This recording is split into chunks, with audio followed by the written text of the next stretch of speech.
Olá, meus amigos. Continuando o nosso estudo sobre espiritualidade, vamos ver hoje um pouco sobre Deus. Eu vou assim, pé ante pé, muito aderente ao Evangelho, porque eu não tenho nenhuma condição de abordar esse assunto por mim mesmo. O que eu vou fazer hoje aqui é tirar duas passagens do Evangelho, dois trechos bem curtos, e explorá-los ao máximo, fazendo deduções e estabelecendo uma hipótese de trabalho. A primeira delas, quando ele diz: aquele que os fez, no princípio, macho e fêmea os fez. Aquele que fez, Deus, fez as criaturas macho e fêmea. Nós podemos inferir que Deus é macho e fêmea, porque não se gera alguma coisa diferente do que se é. Se nós somos criados macho e fêmea, ou seja,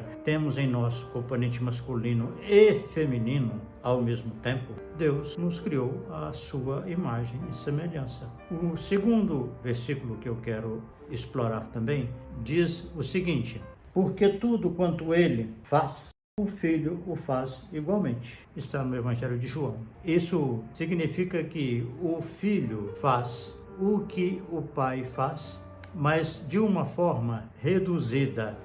Vamos imaginar que todos os talentos divinos foram compactados ou foram zipados, como se diz na linguagem da informática, e eles estão condensados em grande número, sendo que alguns estão livres, estão abertos para a aplicação, para o uso imediato por parte do Filho. O restante está zipado, está latente, está sintetizado, e para utilizar, o Filho precisa acessar de uma maneira em que ele descompacta aquela virtude, ou pelo menos um pouco dela, e começa a desenvolvê-la em si mesmo. Então, tudo que o Pai tem é meu. O restante, que não está evidente, que não caracteriza a minha individualidade, a minha personalidade espiritual, eu preciso aprender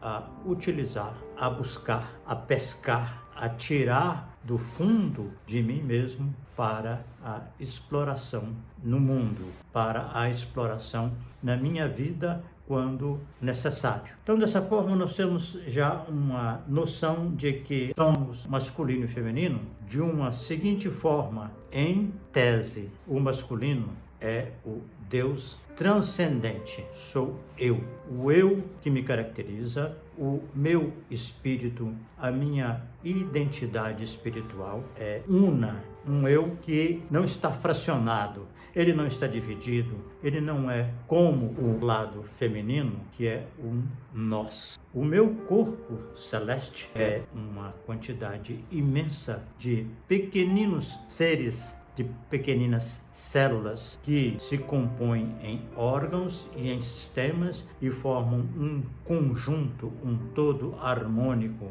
Embora cada uma dessas células do meu corpo celeste tenham a sua identidade, o que importa mais é que elas compõem um número imenso de criaturas, e muitas vezes elas são muito semelhantes entre si para se reunir em um determinado órgão, e esse órgão se junta a outros que compõem um sistema, por exemplo, o sistema urinário, genital, digestivo, etc. E o grupo de sistemas se junta e formam o meu organismo. Apesar de terem a identidade própria, o que sobressai é a união, é o nós coletivo. Então, eu sou uma figura, um espírito com a minha identidade e com o meu corpo celeste, ou seja, a criação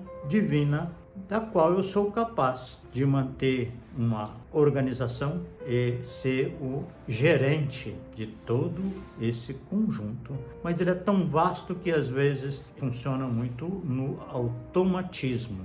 Tem muitas funções que já foram de tal forma executadas e repetidas que elas se mantêm de uma forma automática.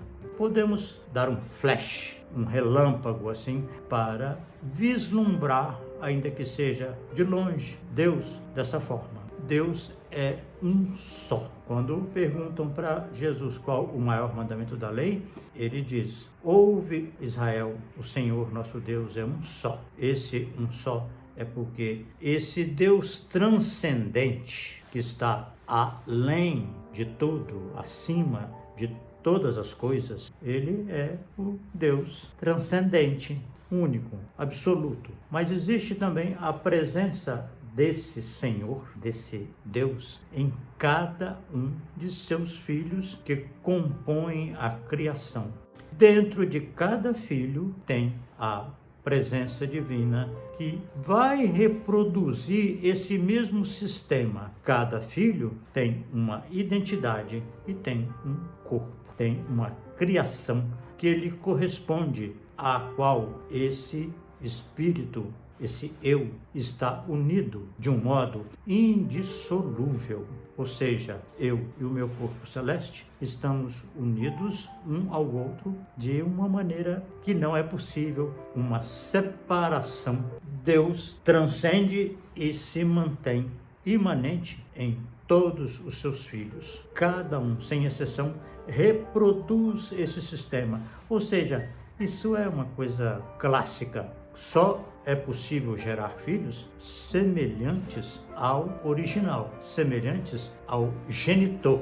E esse genitor é masculino porque ele é eu, ele é individualidade, ele está integrado em si mesmo, ele é eu sou, mas ele também tem um prolongamento, que é a sua criação, o seu corpo celeste. É uma miríade de pequenas criaturas que se juntam e compõem o seu cosmo, o seu universo, ou seja, a sua criação particular, exclusiva, e que ambos se pertencem mutuamente. Nós temos aqui uma reprodução de Deus e a sua criação. Cada filho é um ente em si mesmo, um eu, e tem o seu corpo celeste composto por essa quantidade imensa de células, conforme eu já descrevi. Eu analisei esses dois aspectos que eu estou descrevendo aqui em alguns capítulos dos livros que escrevi. Por exemplo, o Evangelho Dialético, o Poema das Moradas e um capítulo da minha tese de doutorado com o título Adão e Eva no Paraíso Científico.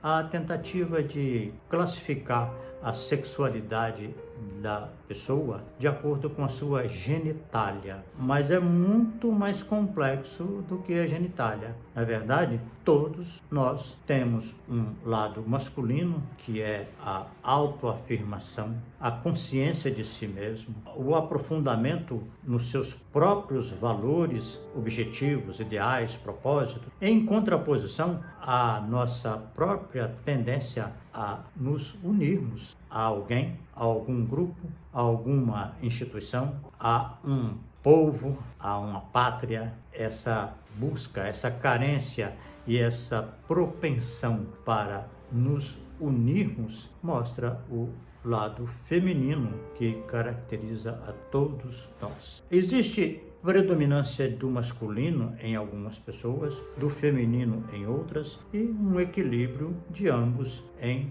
um outro grupo de gente. Desse modo, nós temos que o padrão divino, que é o eu e o nós, se repete de uma maneira muito clara. Se olharmos bem, o átomo, no seu nível, reproduz esse mesmo esquema. Ele tem um centro que é muito denso, que tem algumas partículas de massa e de uma energia cinética muito acentuada, mas que ocupa um pequeno espaço em comparação com os elétrons, que giram em órbita elíptica em volta desse núcleo, que tem uma massa muito reduzida, mas giram ocupando um grande espaço, e é isso que nos dá a sensação de que eles ocupam um espaço. Esse modelo de um eu e de um nós que se associam,